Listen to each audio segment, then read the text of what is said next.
Hi, I'm Carcina. Oh, let's talk about it. Let's talk about it. No one knows Carcino and none of these.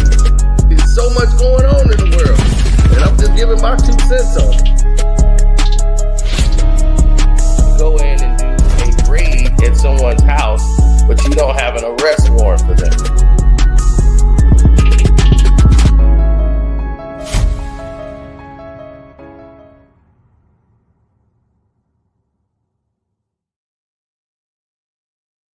Yo, what's up?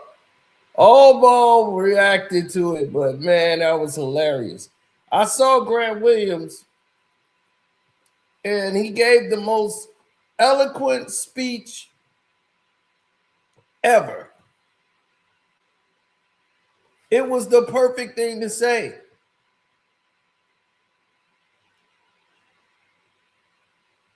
A 100%.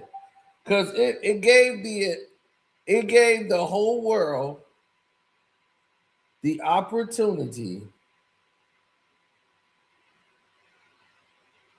to see where everybody was mentally. In today's time, it's not okay to make people feel uncomfortable.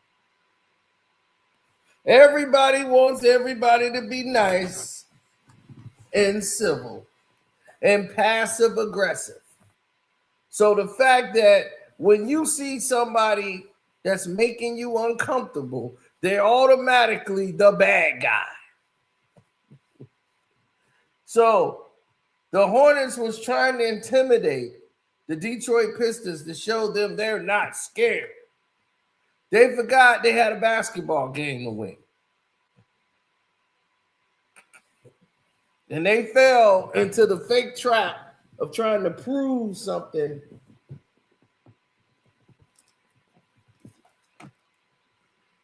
and be something that they're not.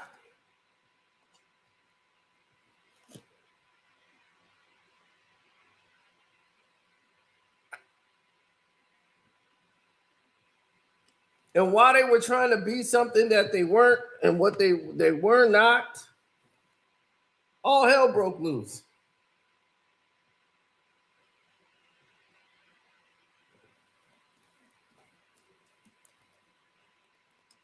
Now, what made this even worse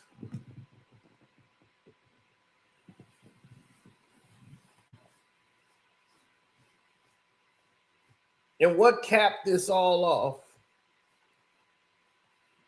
was Grant Williams' own words. Shouts out to All Ball TV. Let's go to this. You know, we can't play all the rights, all the videos because of the NBA rights. Jalen Duren, after dropping 20 points on the Hornets, another beef, technical fouls were assessed to Brandon Williams. What's his name? From they used to be on the Heat. The white boy. Duncan Robinson. They had technical fouls assessed to them. They wanted all the smoke last night, old ball, and they got it. They got it. The Pistons are playing so well that the former Celtic, Grant Williams, who's on the Hornets now, he has something to say about these shenanigans that went on last night. You kind of walk us through what you saw in that opening 90-second sequence. Brandon gets the dunk, and everybody kind of gets pushing and shoving and up. Is that a potential Detroit trying to send a message? Is that carryover from the last one? Is it just one of those things? And how do you feel you guys responded in that spot? Not at all. I think that in that moment, Brandon came off the rim and landed on Duncan Robinson. So, a list of reaction comes after that. And I don't think it was anything hostile. I think they just were heat of the moment. And it's a competitive group, competitive teams, teams that are battling. And when they came out of that timeout, they came out physically and they came out and just up their intensity. And I think that you got to give credit to them. They did a phenomenal job tonight. And they really just, in words, punked us. But at the end of the day, it shows a lot, because as a team, I've been on many teams, and you got to have moments like these, like humble moments, but also moments where you look yourselves in the mirror and you say, okay, like how do we respond in certain environments, in certain scenarios? How do we stay together in certain environments, certain scenarios? Playoff basketball, play-in basketball, whatever it is, there's going to be games like that. And you have to compete every minute of the game and execute every minute of the game. And I think Detroit did that better than us tonight. Grant. Well, Grant. Oh, boy. The Pistons are now having opponents and teams come out saying, yeah, they punked us. They're not shaking hands. They're not kissing babies. They out here whooping ass and taking names, old boy. Number 1 seed in the East. Are they 60 games in? I think they about to win 60 games. Who knows? They won 1,000 of them, man. 59 wins so far in the year, old boy. Where we at with this? Going into the playoffs. You know how we feel about our Knicks. But damn. First and foremost, I love that mindset and that attitude from the Pistons. That's what it's supposed to be. Shake your hand for what I don't like you, nigga. Why we gotta pretend, right? So we can't forget this is personal. There is some problems there. Remember, it was already fisticuffs, right? Between Beef Stew Paws and the Charlotte Hornets player during the regular season. So there is a hate for one another, right? And I love that Detroit isn't hiding it. But let me respond to Grant Williams. You never do that, brother. You never expose your weakness. This is why you can't believe in Charlotte. This is why Charlotte will not be a threat to nobody because of Grant Williams and what he said. You never admit that you got punked or you're scared. Now, if this was the first round series and y'all already lost, then you can say that. But to admit that, if I'm the coach, if I'm the players, I'm having a private meeting with him. Yo, bro, what are you doing? Don't ever admit that or say that. Are you kidding me? You never let your opponent know that you're scared or you got punked. So I understand now why a guy like Grant Williams can't stay on no team. Because if I'm his teammate, get him out of here. As soon as the season is over, pack him up. I don't want nobody playing with me or playing for me with that mindset, right?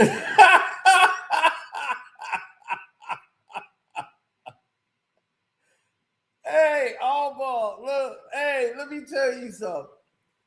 Grant Williams is saying that for a simple fact. Grant Williams is saying that for a reason. He's saying that because every time he mentions this, there is a wake up that needs to happen right before the playoffs. If you don't, this could hinder you throughout the playoffs. And then you don't want to get eliminated and say, damn, I should have said something. If you invoke some conversation within the team, they got punked that night because they literally got punked. Because they got a bunch of punks on the team. They're not really tough guys. They're really punks pretending to be tough. So him stating it out loud, hey, we got punked tonight, that's going to make them go, hey, what you mean we got punked? Hey, we can't let them have no advantage. Psychologically, if we got to play this team in the playoffs, we can't have them have that psychological advantage. Them walking off, not wanting to shake our hands, they don't have to. They don't like us. We haven't earned their respect yet. But we got to stay locked in. But Grant is a good guy, and he's like, hey, we just got to, match their intensity. And the Pistons are a really good team. You got to take your hat off to him. That's how he's looking at it, because the Pistons right now, this team here is not set up to be a team to be messed with. The Pistons are set up to destroy the entire NBA, wipe straight through them. there will be nothing left by the time they get through. The Pistons are out to just do what everybody else should have done.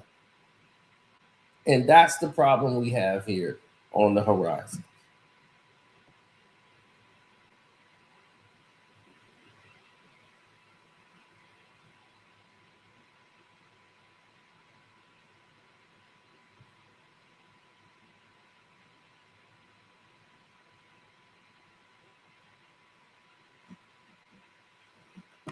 Yes. And do you think the Pistons are going to play better or worse in the postseason?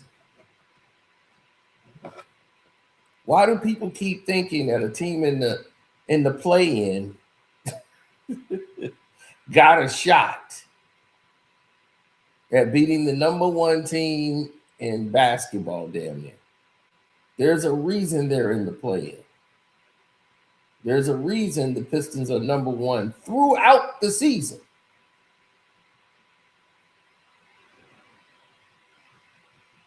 See, people kept saying, oh, wait till they fall off. Wait till they fall off. Wait till they fall off. Oh, it's early. Just wait. Pistons gonna fall off. And everybody got to the position that they were going to be in already. The Knicks was carried to be the third seed, right? Pistons are number one because, hell, they were the best team. They had the improved teams in the East going into the playoffs. Putting Vucevic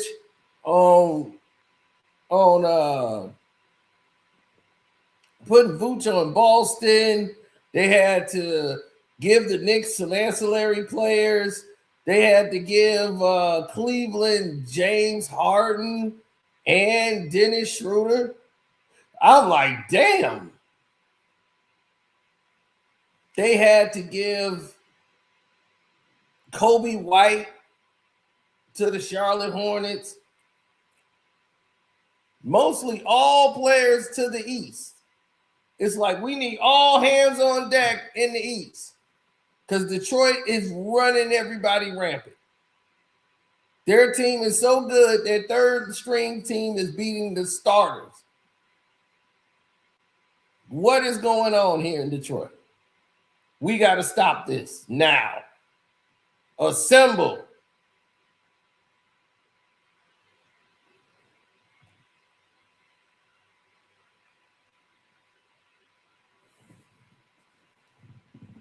Yeah, but Desmond Bane, that was a free agent move.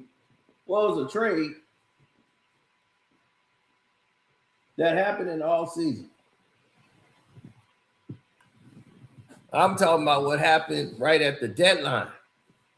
When they see what Detroit is doing, and they's like, oh my goodness, this team is coming out. They are just destroying teams. People just wasn't ready. And every time the refs try to control the game, like, oh, we're going to get in control of this game and give the game to anybody else except for the Pistons. And then they say, okay, we got the starters in foul trouble. Then you see Jenkins come in and control the team. You see LeVert come in and control the team. You're like, whoa, this is a little different. Okay. Then Sasser comes in and hitting threes. And they're like, what is going on with this team? They can't stop. Reed is unstoppable now.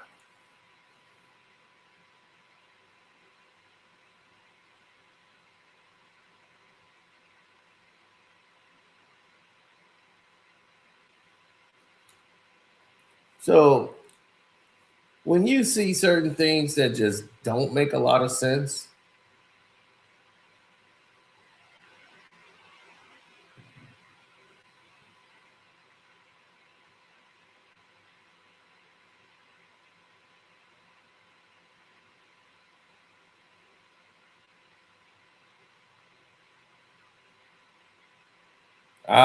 great. The LaMelo trying to talk. Yeah, he was trying to talk to Beef Stew last night.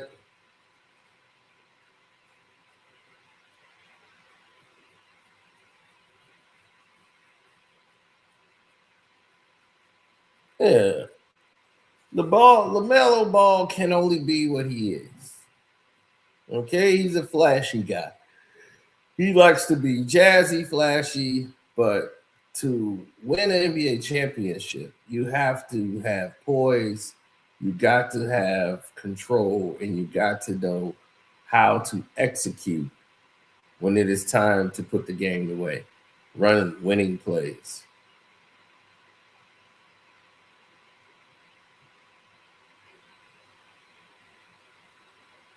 And if you can't execute winning plays, then you won't be winning basketball games.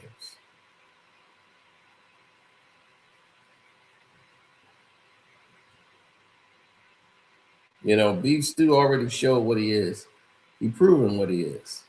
He's a guy that can decimate an entire team, and they can't do anything about him because he's so strong.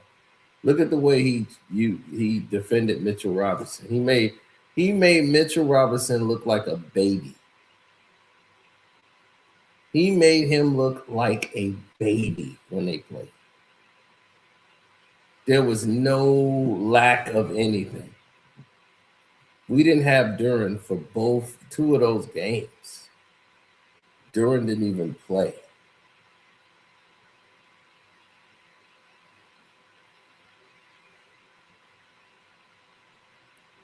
And hell, I don't even think he played the third game. It didn't even matter. We blew them out the water, the Knicks, because the thing of the matter is this. The New York Knicks are, we shouldn't even be talking about the Knicks. They're a team that's got to worry about Toronto. They got to worry about, they play to the level of their competition. Now, because Toronto don't have a clue of what they're doing, they'll beat Toronto, of course, but everybody knows Boston is going to beat them, you know.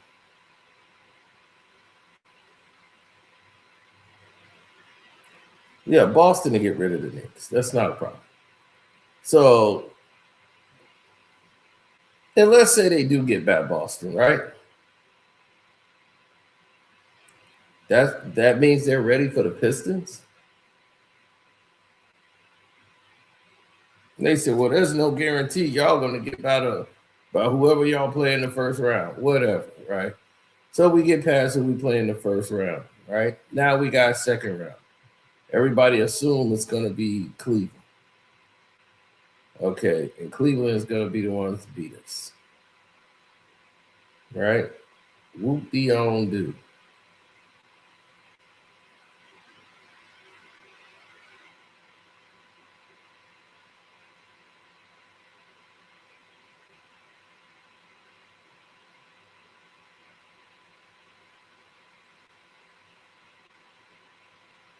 Now, what have we known and learned from these exhibits? Or what we could say, examples. We don't trust. What's up, Bear? Yeah, nobody trusts nobody else in the East but the Pistons.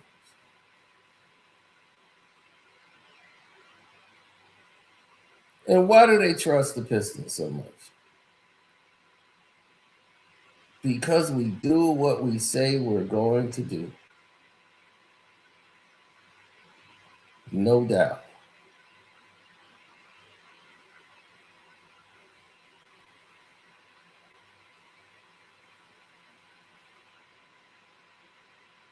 Yeah, we are exactly as advertised.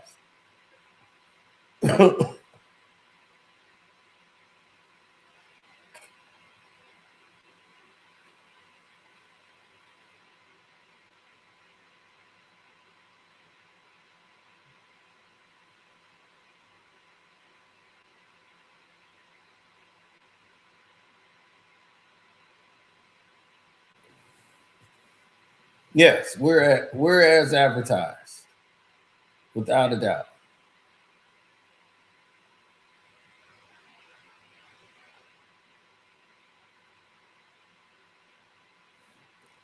JB better make adjustments because, okay, he got to make adjustments ASAP. They're playing Cade, Duncan together. It's not going to work. They won 82 games. Out of 82 games, they're one game away from 60 games out of 82. Right? 60 games out of 82 they won with Duncan Robinson being on the court. And so I don't understand when you say it doesn't work. It's not working. I don't even understand what that means. Oh, the playoffs is different. Do you know Duncan Robinson has been to what, 2 NBA finals?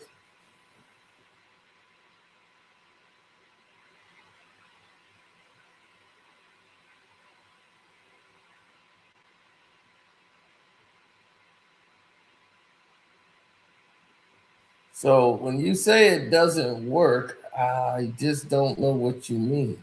We're not the team that need to make an adjustment. And if we do make an adjustment, we have the pieces on the bench. When we have successful one team, second team, and third team all together, everybody's locked in and they know their assignments. There's no team in the league better at that, of being locked in for a whole game. Probably San Antonio. OKC is so grossly overrated. We're so much better than them that it's not even like, for us, we're a nightmare for them matchup wise. They can't deal with us. We're way too physical, and we take away their 3-point shooting. So they're done. Like, we can match them. Shea has to get 25 free throws personally himself in order to beat the third unit.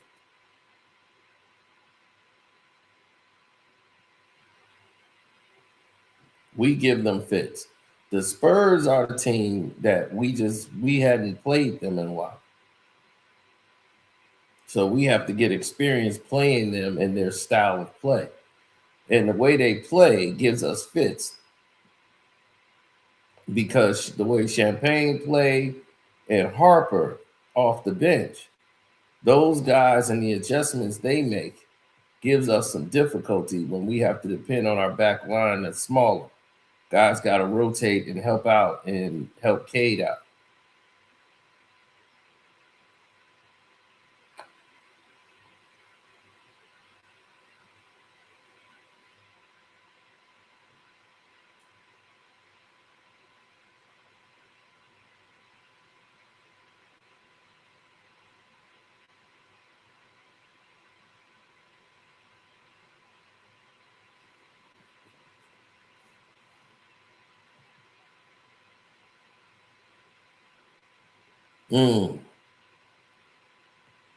None of these guys got a shot. None of them. They don't have a chance.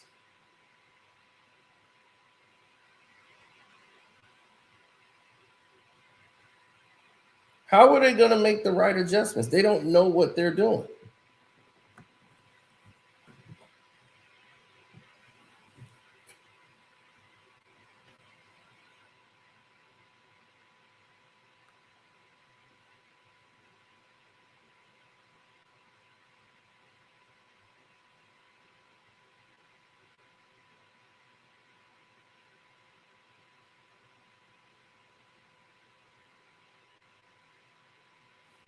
JB is coach of the year.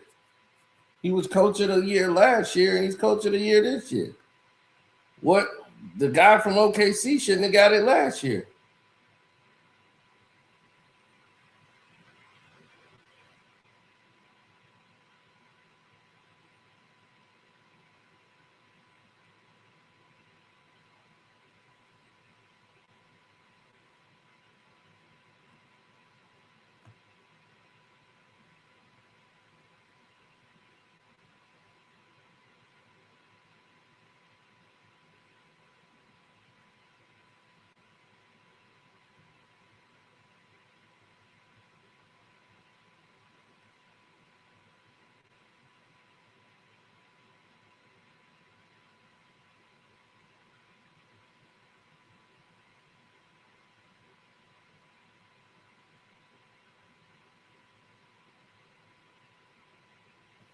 There are a lot of different things that's transpiring here.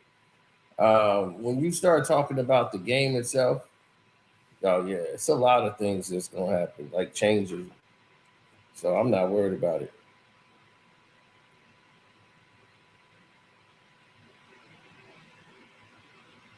The NBA is designed different. NBC is now going to be doing some playoff games. So now you're going to see a lot of featured talent that you hadn't seen prior. You know, what about the Atlanta Hawks? Everybody has written them off. Like Cleveland's just going to walk through Atlanta. That looked like that might be 6 games, 7 games.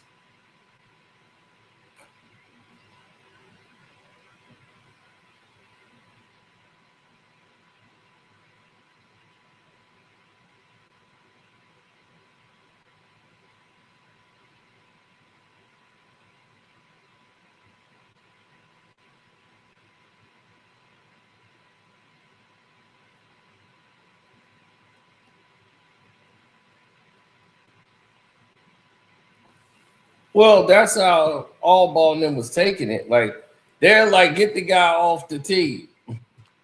But this is why the NBA is weird, and this is how you know the hate for the Knicks is out of control. Because this same Charlotte Hornets team that admitted they got punked, and as many times as Detroit kicked our ass, ain't nobody come up there and say we got punked. For me, you know, I would never admit to my opponent that I got punked or I'm scared, right? I come up with every excuse in the book. But this is why the Charlotte Hornets is not a threat. That mindset right there. And No, they don't. I disagree, all ball. If you got punked, you got punked. See, this is what the thing about New Yorkers is y'all don't know how to face the music. Y'all go in everything in denial to say what it wasn't instead of just saying what's real. What's real is you got punked. Okay, Charlotte is dealing with it. They're accepting the reality. You were punked in 3 straight games. The Pistons punked y'all every game, and they already know it. They know y'all scared of it. Everybody knows the Knicks. The Knicks are so scared. The fans are scared also with them. I've never seen a scarier fan base.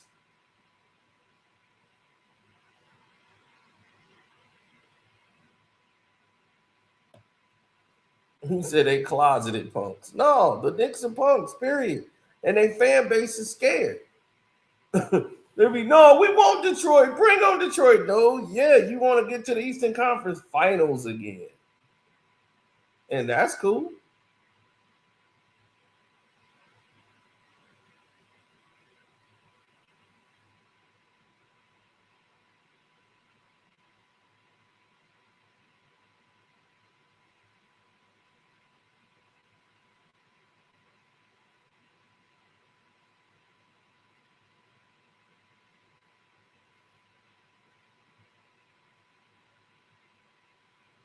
No.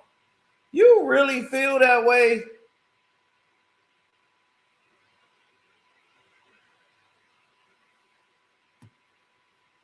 I mean, they got a hope because everybody's saying that Knicks and I heard somebody say that whoever the Knicks and Celtics, that's going to be the NBA championship right there. Really? Let's not get that far advanced, buddy. Let's not get that far advanced. Let's stay into reality.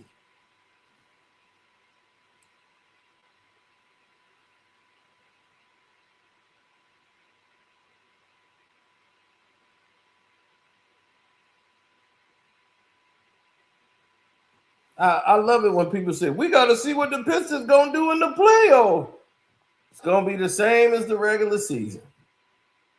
Watch. We're not worried. Y'all just hope somebody else can beat us. Y'all don't want to be the team to beat us. I just know the Knicks are not what people think they are. So them losing to Boston, to me, is an anomaly. It's going to happen.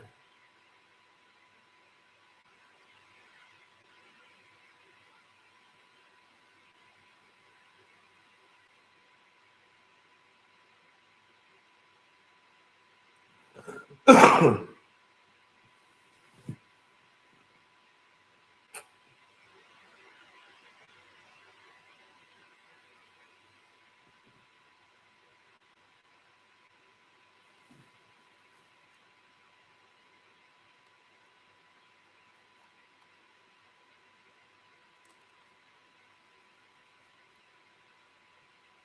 a lot of people believe it's going to be Boston and Detroit.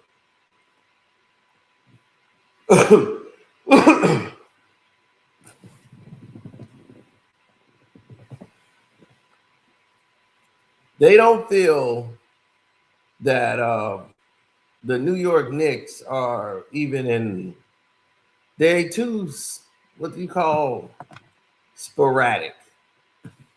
And they played like that all year, and they've been carried a lot. They're really a 500 team. They would have been 6 this year, probably 7, if the league didn't carry them in the games that they did. But they have to make the Knicks look like a threat to sell the Knicks and Celtics in the playoffs.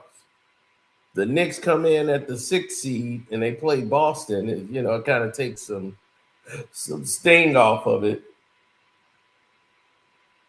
as a first round exit.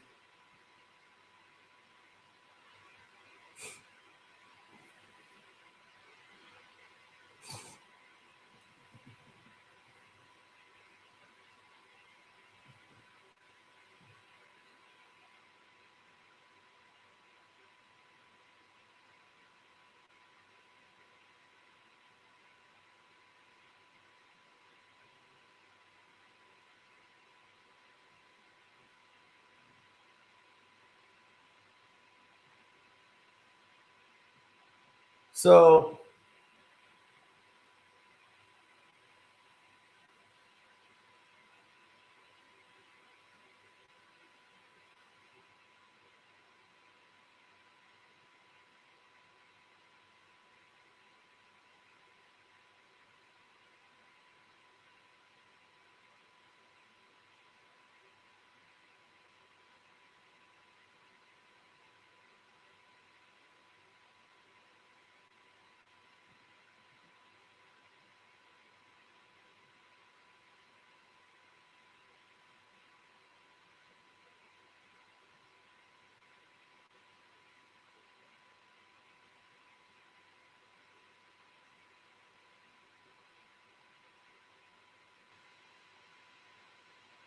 yeah, I mean, what you're looking at is a failed position and a failure to communicate. They absolutely not. No way, shape, or form are on the same level.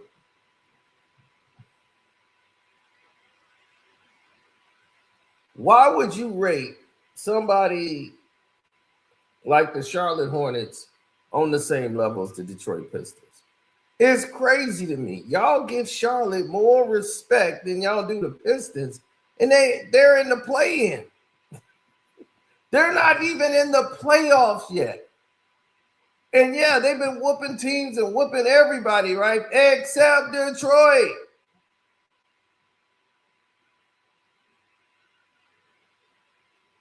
When they play us, it's no problem. The Knicks fans are doing it because they beat the Knicks ass, blew their ass out. So now that they all got blown out by Charlotte, now they the boogeyman for us. No, we showed them they were nothing. We don't fear them, and they're nothing to it. But you gonna make them the boogeyman because they can whoop y'all ass. Well, everyone can whoop y'all ass.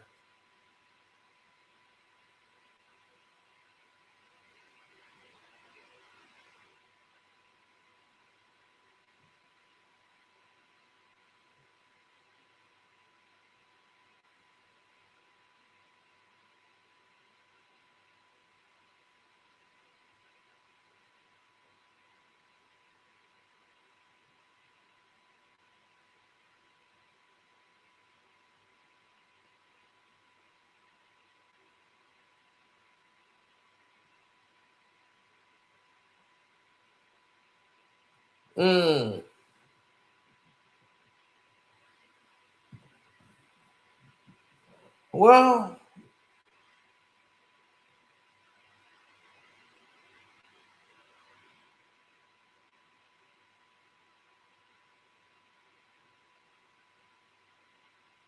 You'll meet a lot of people.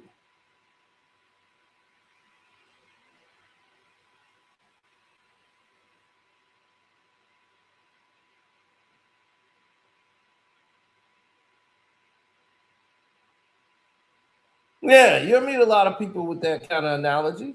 It's common. But the Detroit Pistons is ready for it, dog. We don't care who we play. Let's get it on. He said that up there comfortably, however you say that word, right? I always had a problem saying that word, but he was too comfortable saying that, right? And if I'm the coaching staff, if I'm the players, his teammates, I have a problem with that. So for me, it just goes to show you the hate for the Knicks is insane to even think if we were to play the Charlotte Hornets in the first round that we could lose to them when they have this type of mindset. It shows you they're clearly not ready to make that leap, right? Yeah, they're exciting to watch. Yeah, they're fun to watch. Good team, but on the verge of being a threat, being great, being just one of those teams, no, I totally disagree. So for me, Grant Williams showed me who the Charlotte Hornets is. Just a fun team to watch that's not going to knocked out in the first round easily, right? But the Detroit Pistons, Fabian, Yeah. I like that. I love that mindset. I love that mindset. And this is what I told you earlier. They're going for the championship, bro. They are trying to make it clear. We don't like none of y'all. We ain't trying to be friends with none of y'all. F none of y'all. They are really trying to bring back the bad boys, Pistons, with Rodman and Lambert and Isaiah Thomas and Joe Dumars and John Sally and them guys. And I'm not going to lie, as much as I can't stand them because I'm a Knicks fan, I love it and respect it, Fabian. I really do. Sports is supposed to be competitive. You're supposed to have a dislike, a disdain for your opponent. You can respect them, but I ain't got to like you. And when I go against you, I want to kick your ass, right?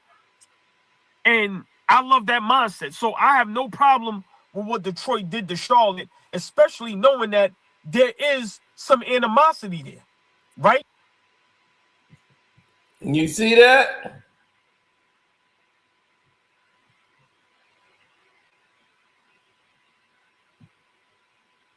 So what Grant Williams was saying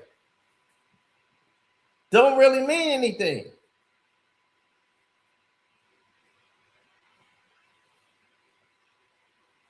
That's why we don't champion a lot of these activities you see happening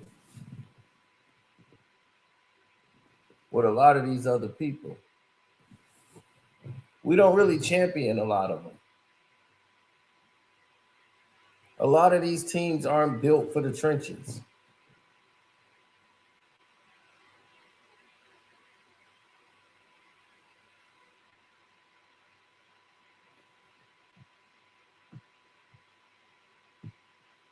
New York state of mind. You mean a sewer state of mind.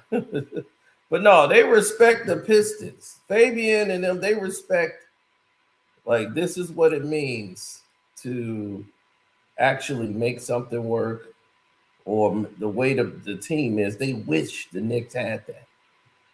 But you don't have it's not in the character of your coach.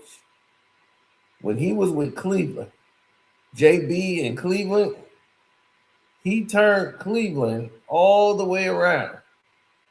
And they were going to have a whole new identity in Cleveland. And they were stupid enough to let JB go. When Cleveland started turning around and had success, JB was the one that turned that team around. He had those guys playing defense. He was making his own Detroit Pistons over there.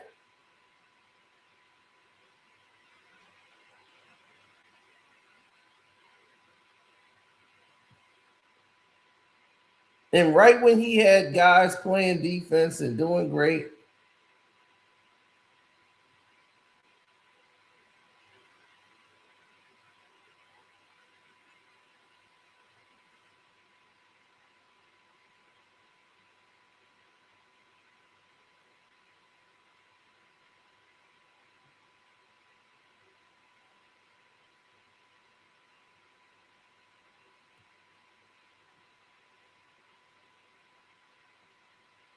Well, you have to understand this is a difficult situation for a lot of young players, and a lot of people are eager. They're excited.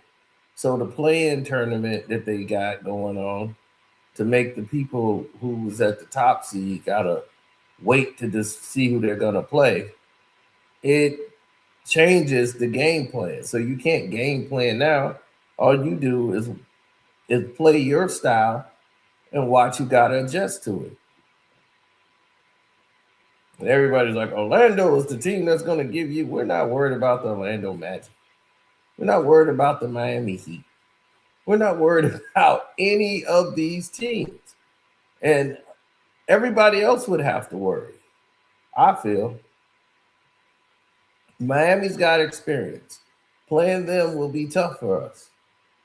I think out of all the teams that's tough, Miami would be the toughest team out of the whole bracket for us to play.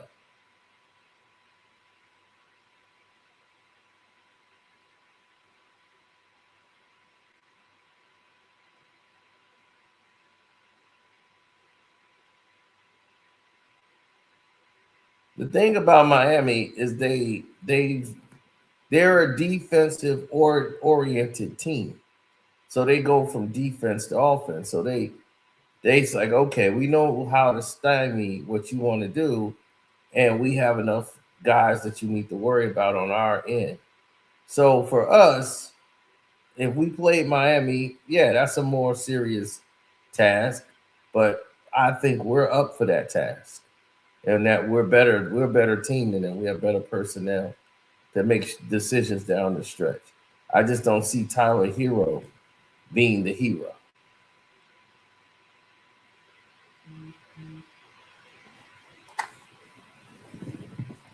I see him being the guy that's the odd man out.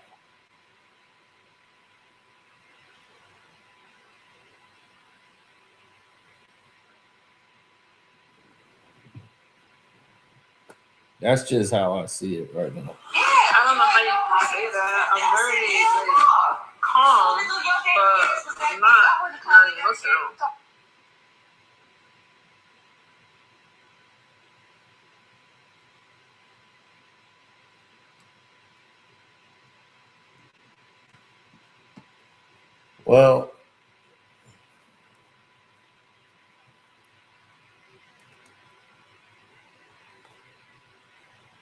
Well, I don't want to wish that on anybody.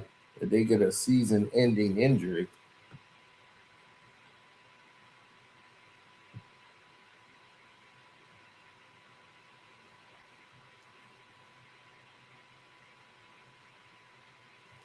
they're playing the Toronto Raptors in the first round. So they already know who they got to play. They can start prepping for the Raptors. They just played the Raptors the other night and beat them because they know that they can beat the Raptors. The Raptors haven't beaten them in like 6-7 years, but they might get the first game in New York in the playoffs because they're going to sit there and just think the game is over or what have you, and there it is. Come on, no, see, no, they get in Atlanta. Well, we'll see.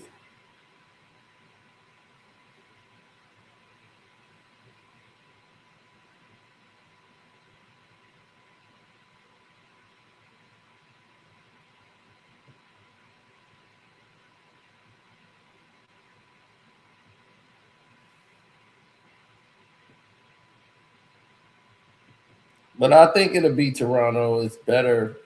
It's a 45-minute flight to New York. It's a 2-hour drive from Chicago. Or so it is what it is. You know, Toronto is logistically closer. I think they're gonna put the Raptors in there.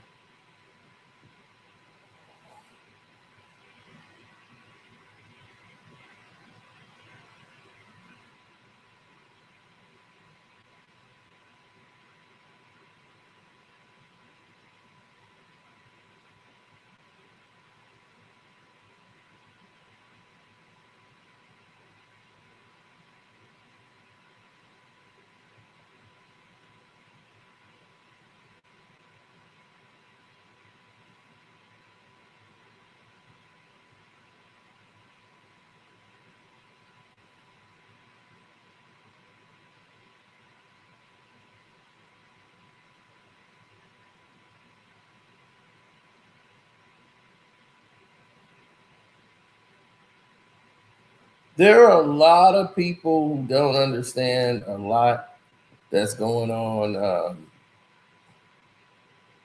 Yeah, well, basketball matters. Sure, teams could have different wrinkles they want to try in the playoffs, but normally you don't change your lineups. You don't change too much. You don't want to do too much until you're changing, because if you do, it's going to lead to a lot of problems.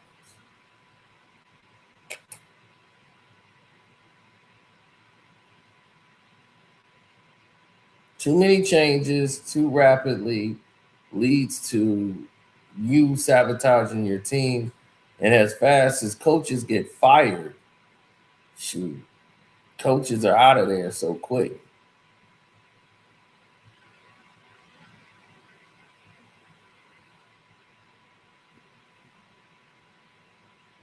Mm-hmm.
Well,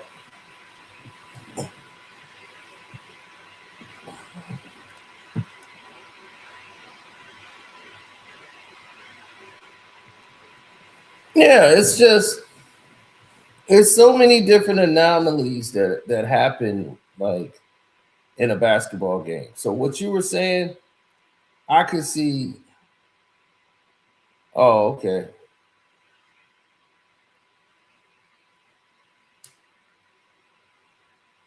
Oh, the Lakers beating the Suns and all of that. I guess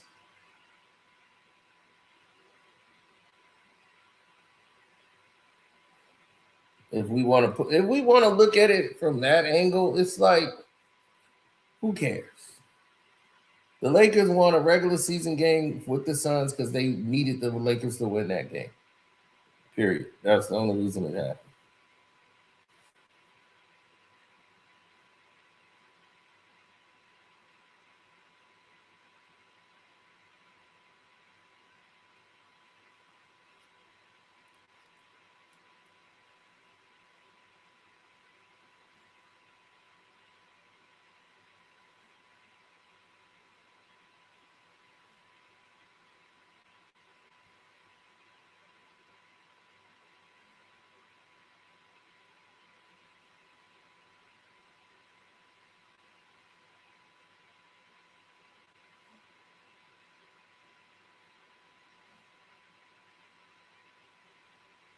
Mm. Grant Williams is always in the middle of something and always talking. No, Grant Williams was just telling the truth. Grant Williams was just stating the truth. He was just saying, hey, we're not as good as everybody say we are yet. We're trying to get there.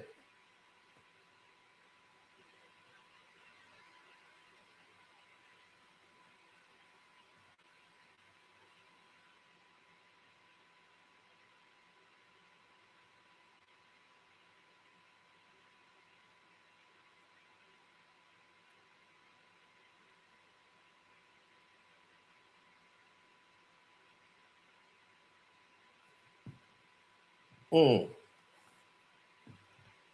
Shea's gonna get MVP, and it will be the wrong thing because the team still can win without Shea.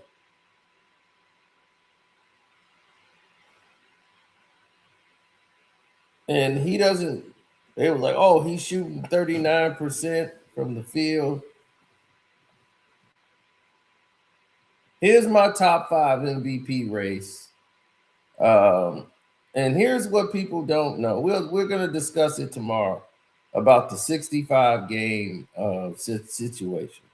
At the end of the season, you can file. It's in the rule. There's a clause in there that allow you to say extreme, unforeseen circumstances that they can be included. So Luka can still be included for awards. Clay Cunningham can still be considered because he's going to finish at like 64 games. Luka's at 64 games. And they're going to say unforeseen injuries that, you could file that clause so that they can review it, but it has to be at the end of the season. The Pistons will file that, and they'll still be up for awards. For those who was thinking they couldn't make an All-NBA team and all of this stuff, there's an exemption in the original contract that's there for these events. I was wondering that myself, like, why wouldn't they have that in case an injury or something happens? That's like what Cade had.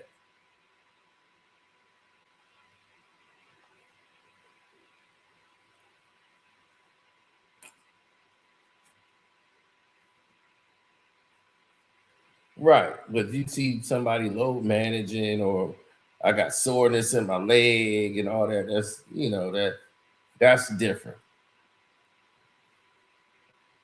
This one, they would have to determine, this was a punctured lung, this is something that was serious.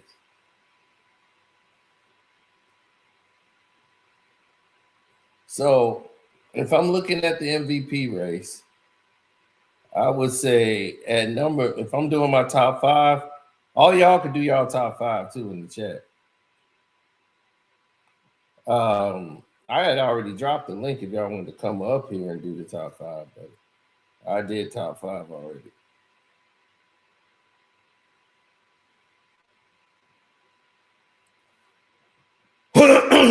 Top 5 MVPs of the season.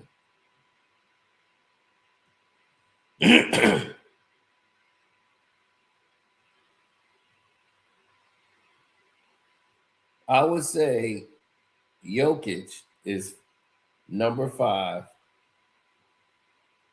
The Joker is at number 5. Then I would put Shea at number 4. Probably put him at number. Well, no, let me redo that. Shea is 5. Joker is 4. Okay. Number 3 would be Jaylen Brown.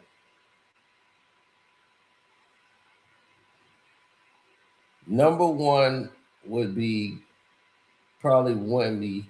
Number 2 would be Cade. So I would have them right at the cusp of each other. I would go with Cade though, because what he was able to do with this team is entirely different. These are guys that he had to build a whole franchise from the ground up. The Pistons were at the bottom, losing 60 games, to coming all the way back and leading this team, and defensively, setting the presence defensively, being their scoring leader and their production leader as far as the distributor of the basketball. And he's guarding one of the best 2 guards in the league. He's down there helping the bigs on the rebounds. He's doing a lot of things that Shea isn't doing, that a lot of these other guys isn't doing. To me, Cade is MVP. Jaylen Brown is third, right behind Wemby.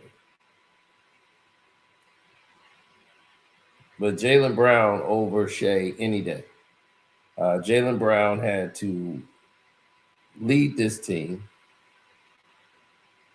without Tatum, its star player. Plus, there's new players, and they're playing a new role. And when they did struggle, he had to carry the weight. He had to be the guy down the stretch to not only play offense and be the scoring guy on offense, but on defense, he's guarding 3-4 positions of the best players in the league. So it was up to him to make that happen. It was up to him to get the stops. It was up to him to make the right plays. So what everybody didn't understand was that, okay, this is bad. It looks bad on us. But in actuality, the Celtics end up growing together. They found out who could play together and who couldn't play together. And even though they got some problems with their offense and defense down the stretch, definitely without Brown, Brown plugged in a lot of holes this season where they were lacking up in everything that he needed to do. In scoring, rebound, assist, defensive efficiency. He was magic. Shea just pretty much did what Shea does. Everybody else do the dirty work for him. And he just doesn't really have to be a great defender. He has to worry about not turning over the ball, which he doesn't do. He shoots about 40% from three. But no one's saying he's not an exceptional player. He's just not, to me, the most valuable player in the league. Because without Shea, they can still win the games.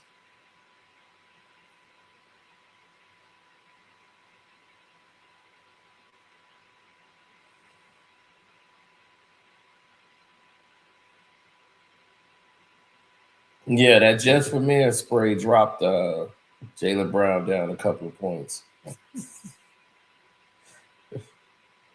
Yeah, it dropped him down a few points, man. And, I don't know, man. That Just for Men just did it.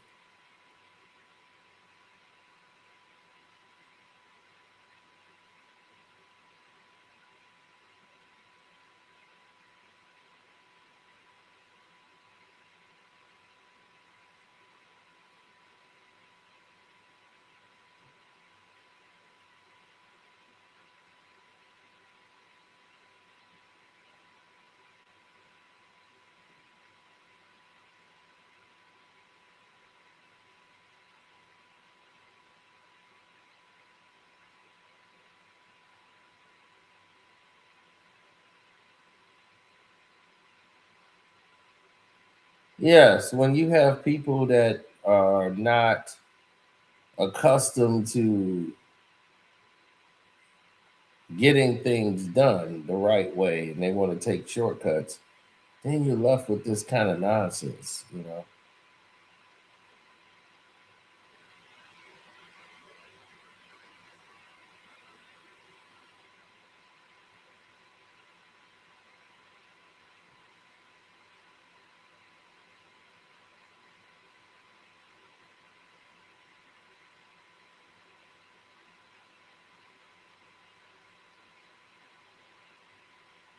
Well, we often want it to be our team is defense, offense. That's the way we play. The way the Pistons played that changed the game was playing 94 feet. So everybody on our team was trained to pick up the ball 94 feet. And other teams are not comfortable being played. It's almost like a passage now. Other teams allow teams to cross half court before they guard them. Some even let them get to the 3-point line before they start defending them. It's literally crazy. So when you put pressure on the ball 94 feet, some people wait till like 2 minutes in the game to start doing 94 feet. But it's like if you start doing that, it's too late sometimes. You put pressure on teams early at 94 feet, They have to adjust to that pressure for the whole game. And some of them are not used to it. They got to always be on their toes. And that takes a lot of energy to play that way. So based on the style of play that we do, guarding the ball before you get past half court, other teams are saying, hey, we need to try to do that. The 94 feet strategy seems to work because there's 24 seconds on the shot clock. The more time they have to spend getting past half court, you taking off seconds off of their offense and the set that they want to run. You're shortening it. So whoever gets that ball last is going to have like 2 seconds to get to their program or what they want to do before they start shooting the basketball.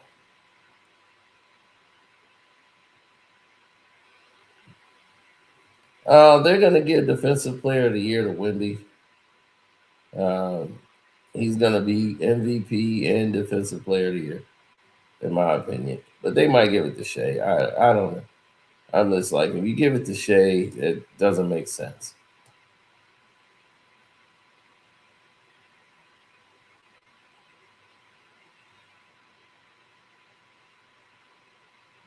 I mean, Asura Thompson and Beef Stew, their ratings is 110 and 108.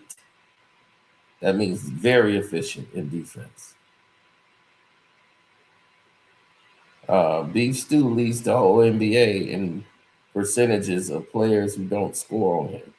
They're averaging 45% from the field in the paint against Beef Stew.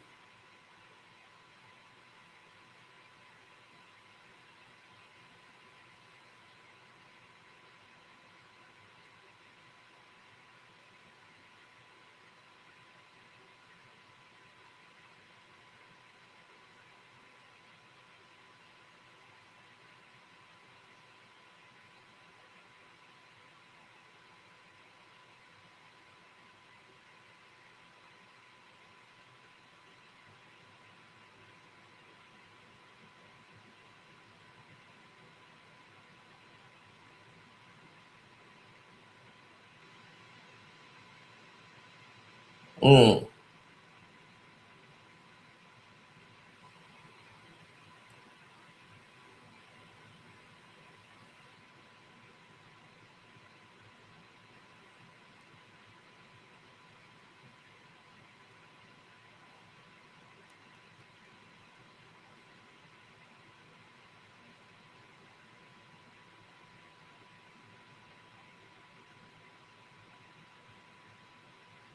Stephon Castle. Yeah, Stephon is a huge difference maker. He's hard to defend. He puts a lot of pressure on. Asar has to deal with Castle, so you can't really help out. And that three with Champagne being the main key piece, the Pistons they bang Wemby around enough. Wemby can get off, but it's a lot of pressure on the Pistons defensively. We'll have to hold up 1-on-1 on San Antonio.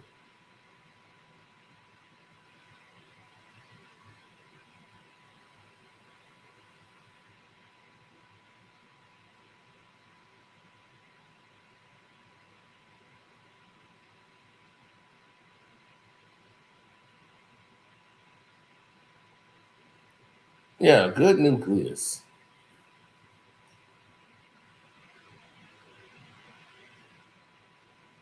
That's why I say I'm okay. Everybody has a whole different. I'm going back to tomorrow because I can't work like this, but I'm emotional and I don't think it goes off, but I hear what you're saying.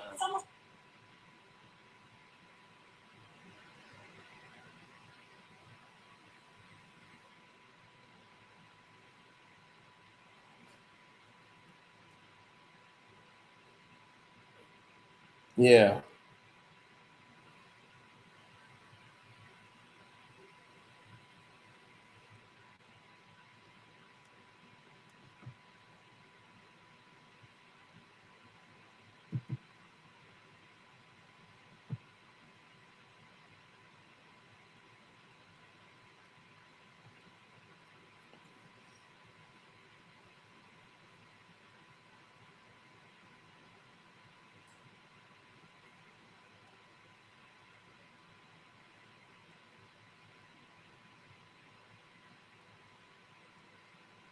Mm.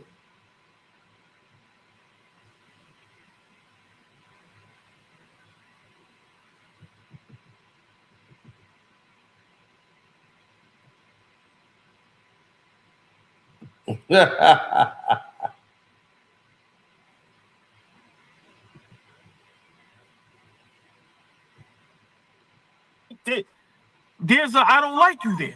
So for me, it's yeah, we know what Detroit is this season, right? They are the big bad wolf.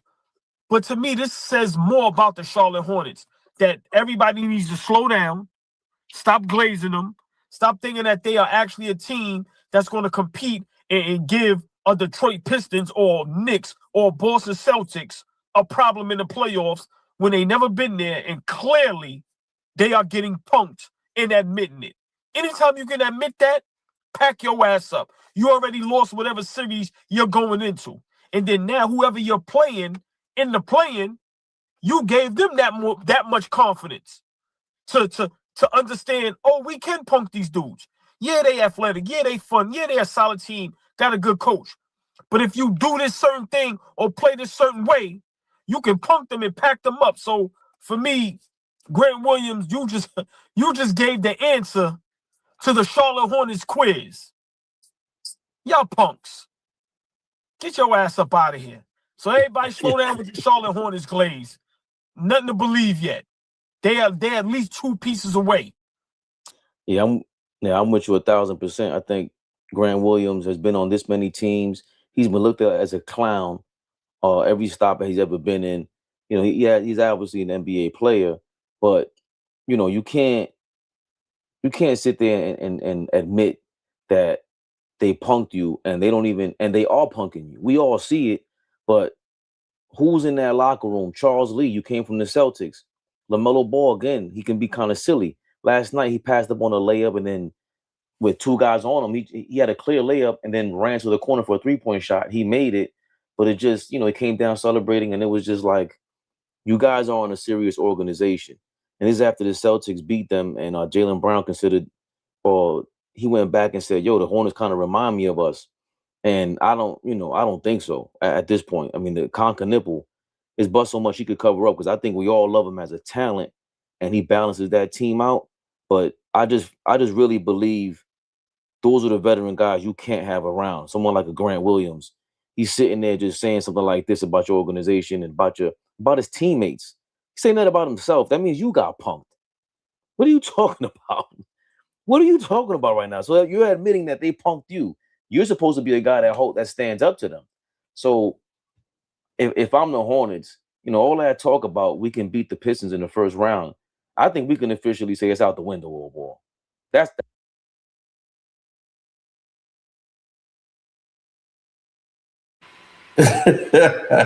Just because he said that don't mean it was out the window. It was never in the window. They were never competition for us. We always beat the Charlotte Hornets. They don't match up well with us. They're too weak on the inside. They're too small. They shoot a bunch of threes. If those threes don't drop, guess what?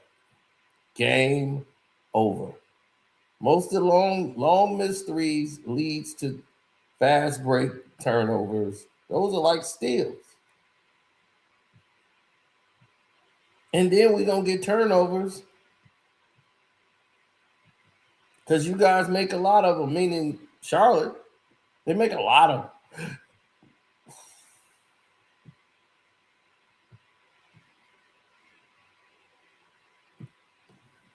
Yeah, this is the only Knicks show I could really watch. I tried watching some other shows to see how they broke down the game. I'm going back.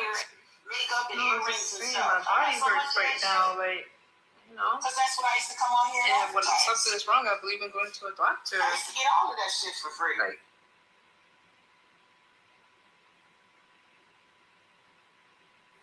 Yeah, so he said magnet ball. Watch out for Con Knips. We don't even know if we're playing. Charlotte's got to decide what Charlotte's going to do. That was a big win for them. They needed to try to get to the 7th spot. They needed that victory. They were playing hard. They needed that win.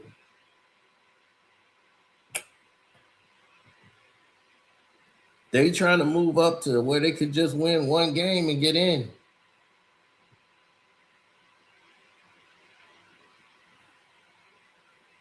Now, all of this is going to be for naught.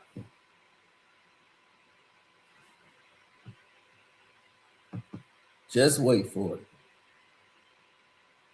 Just wait. It's on. That's gone. That I don't even think that's a question anymore.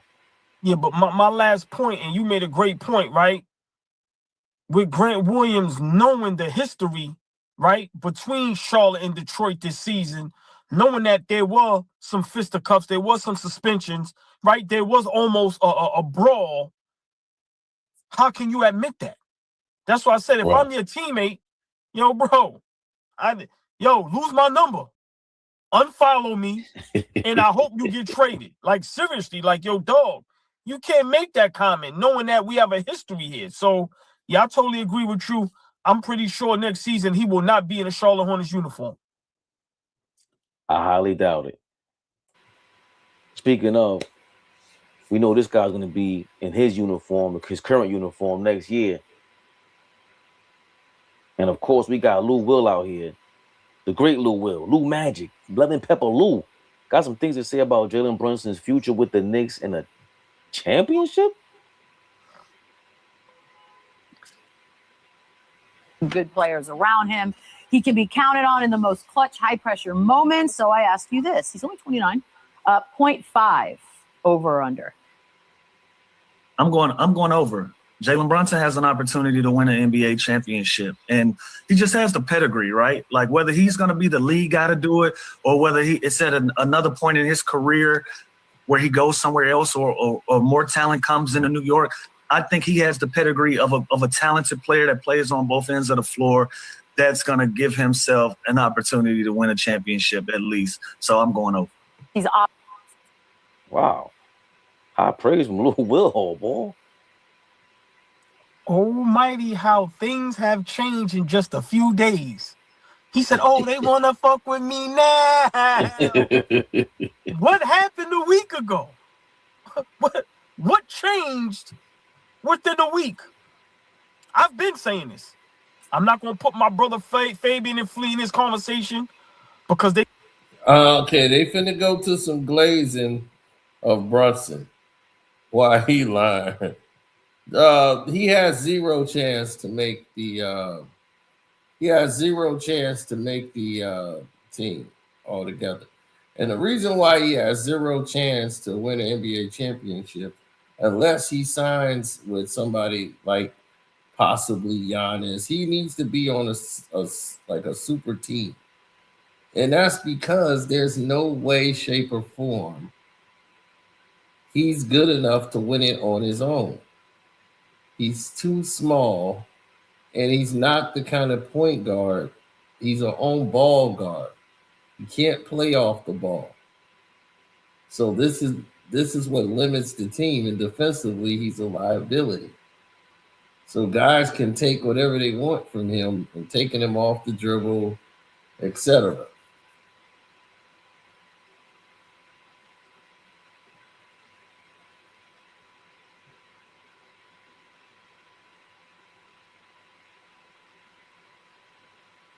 Well, he's just trying to do the opposite. They know he's a little guard too, so yeah, he would love to see the little guard win. But the only reason that they're glazing Brunson because they have nothing else in New York. Cat was brought over there to be that person. Cat was brought over to be that A side, that number one draft pick player, and they barely use him, and he gets like 5 points, 8 points. It's like, man, how do y'all not utilize y'all number one player? Nope, they want Jalen Brunson to be the guy. He's won over the hearts of New York. And I'm like, this is just like the Isaiah Thomas situation all over again. And the best thing that happened to them is they made that trade to get rid of Isaiah Thomas and didn't tie themselves to him for a long time. They would have not made it back to the finals. So people don't realize the mistakes you make and how critical, these decisions are that you make. And the game could cost you every single thing, bro. I mean, every single thing. One mistake could put you out the playoffs. Just one. That's all it takes. And you're done. One mistake and you are done.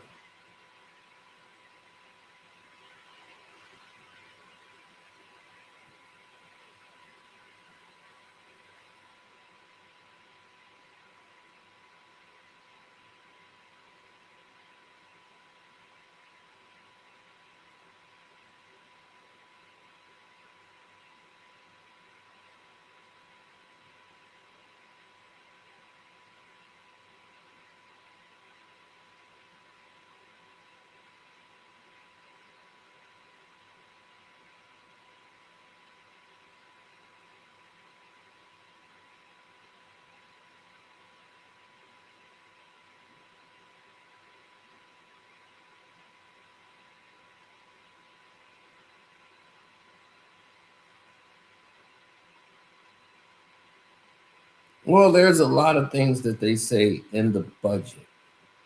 Like they'll say, well, are you in the budget for this? Are you in the budget for that? We need to know. No. A sleeper team? I don't think it's Orlando at all, because Orlando they still got a Paolo problem. As long as he's on that court, they will not be a sleeper team to me. Like I said, Miami would be, they're always the toughest out to get. If Miami is in something, then definitely them.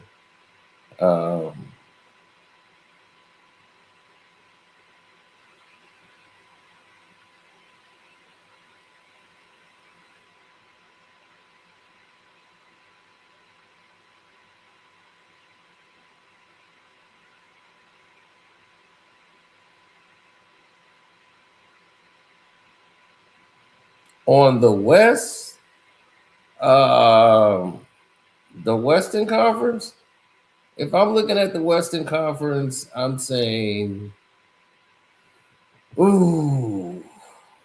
sleeper team? Gosh.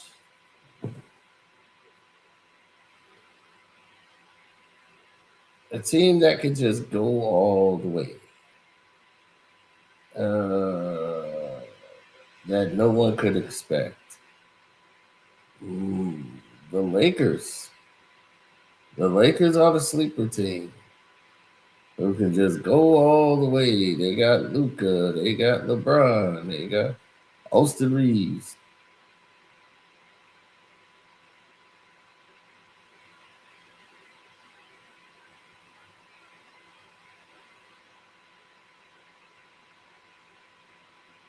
A team that couldn't make it or whatever and have a shot to possibly make a run. The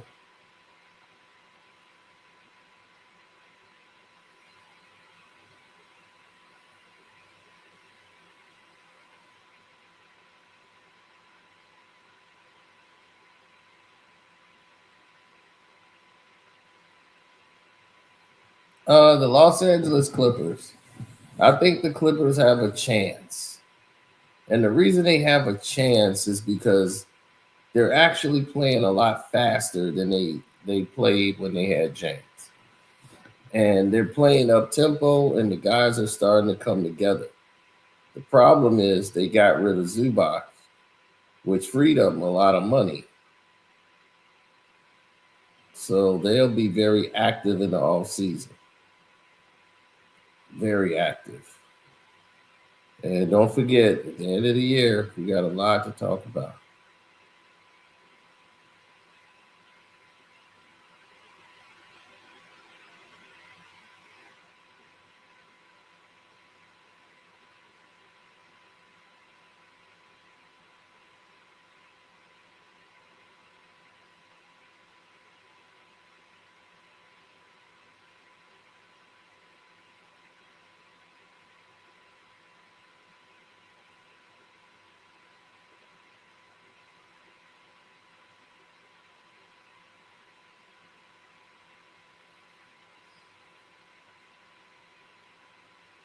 Yeah, well, that's what they'll do. If you look at the scenarios and you look at everything that's in place and the people there and everyone who's surrounding them, you're going to always be in a position that you're trying to figure out the next move. You got to think 2-3 plays ahead. You know where they're going to go. Once you get adjusted to the speed of the game, the playoff atmosphere is up because it's a team you got to game plan for repetitively. It's not just for one game.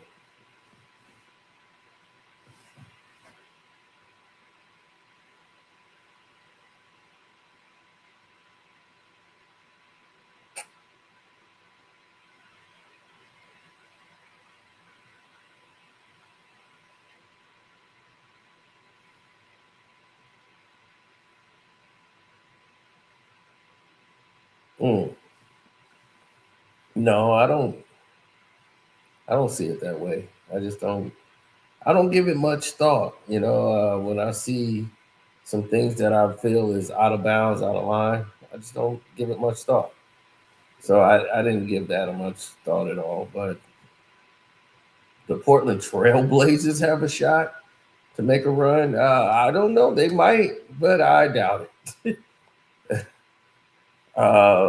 Smoot still, Smoot didn't come around and had a career I thought, but Smoot he's coming to proving to be a solid provider for the team. Just that people don't pay attention to Portland that much. Smoot Henderson been doing his thing. Well, the Rockets' problem is next year they'll be a lot better when they get fake Drake back, who they shouldn't have signed anyway. And they'd have been freed up to really have some money to get a point guard.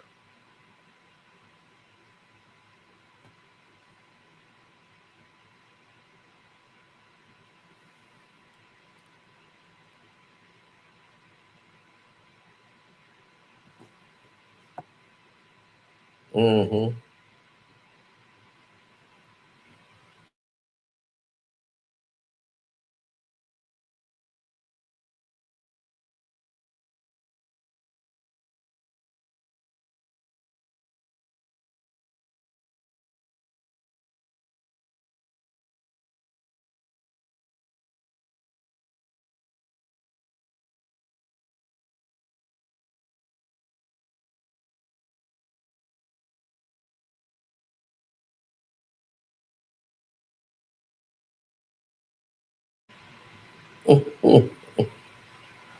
No, I haven't seen that photo. Pistons versus Rockets finals. I will be happy with that. I will be very happy with that. Because if it's a Piston, that means the Knicks are gone. Rowe is crying, blaming the refs. Um, Rowe is the individual that say he never blames the refs, but starts blaming the refs immediately. Then says he does not blame the refs. It's hilarious. Trust me, it is very hilarious. As soon as they lose, man, they give Tatum every call. You know it. You know how they do in the garden, man. They always cheat the Knicks. I just can't wait for it. I can't wait for it. It can't come in fast enough. He's gonna be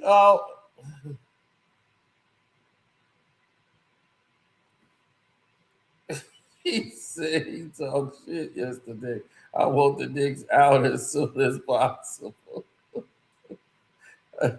Hey, if they go out to Toronto in the first round, man, I'm gonna laugh my ass off.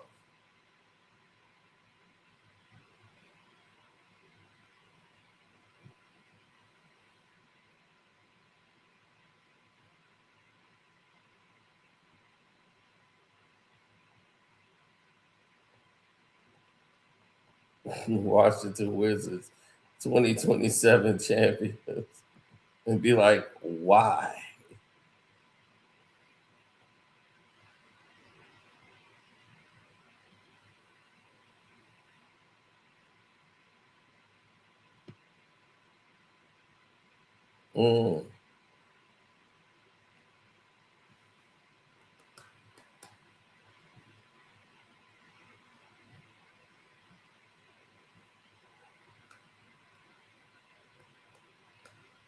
Yep.